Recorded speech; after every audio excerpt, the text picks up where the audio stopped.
गांव वालों ने कहा कि मैं देवी हूं, पर मुझे तो बलि चढ़ाया जा रहा था।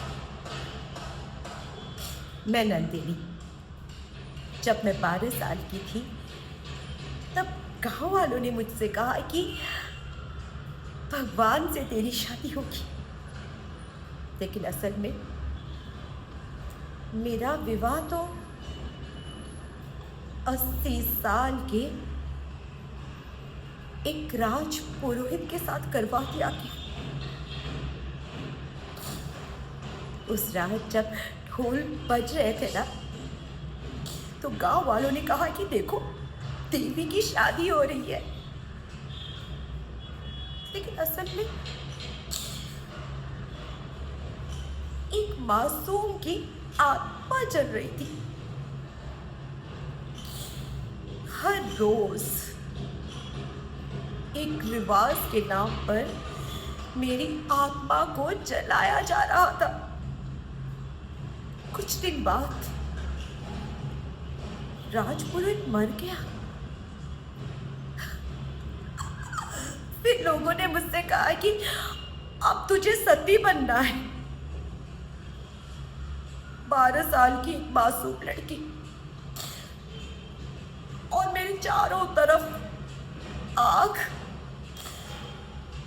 मैं वहां से भाग जाना चाहती थी, लेकिन हर हाथ मुझे पकड़ रहे थे। मैंने कह दिया, नहीं बताए मुझे सती। फिर मेरा मुंडन करवाया गया और विधवा आश्रम में भेज दिया गया। आश्रम सुनने में बहुत पवित्र लगता है ना, लेकिन असल में वहां सिर्फ अंधेरा था। वहां मासूम विधवाओं का शारीरिक शोषण होता था। कई साल वहां गुजारे। फिर मेरी जिंदगी में हरीश आए, जिसने मुझे इंसान जैसे देखा। मेरे दिल में एहसास हुआ कि शायद फिर से जिंदगी शुरुआत कर सकती हूँ। मैंने हरीश को अपनी जिंदगी की हर चीजें बताई। जिस दिन मैंने हरीश को आश्रम में हुए बेविचारों के बारे में बताया, उस दिन आश्रम के बड़े बाबा ने दरवाजा बंद कर दिया। हरीश ने धर्म के नाम पर हो रहे पापों के खिलाफ आवाज उठाई, लेकिन लोगों ने उसे धर्म का दुश्मन कहा। उस रात को मुझे चिट्ठी मिली, अगर हरीश जिंदा रही तो तू नहीं बचेगी। मैं और हरीश वहां से भाग गए, हाथों में हाथ लिए, दिल में डर, हर मोड़ पर जैसे मौत इंतजार कर रहा था। चल नहीं पा रही थी, थक गई थी। हरीश कहता थोड़ा और। फिर अचानक किसी ने पीछे से आवाज दी और मेरे सामने एक मशाल फेंक दिया गया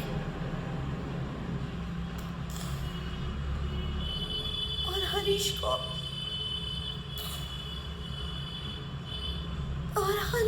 मेरे सामने ही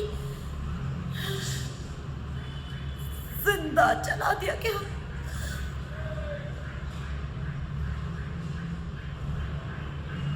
और फिर मुझे लखनऊ के एक कोटे में भेज दिया गया।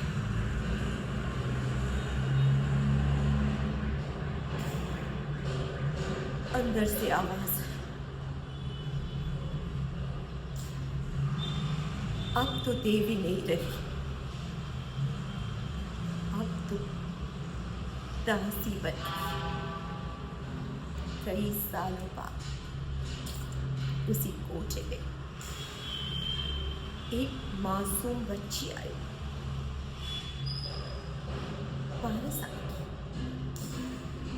उसकी आंखों में मैंने अपना बचपन देखा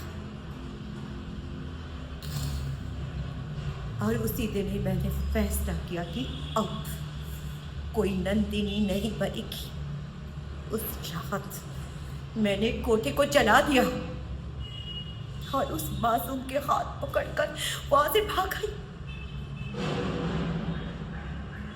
आज जब लोग मुझसे पूछते हैं ना देवी कौन है, तो मैं यही कहती हूँ, सच्ची देवी तो वो है जो जुल्म के खिलाफ आवाज उठाए।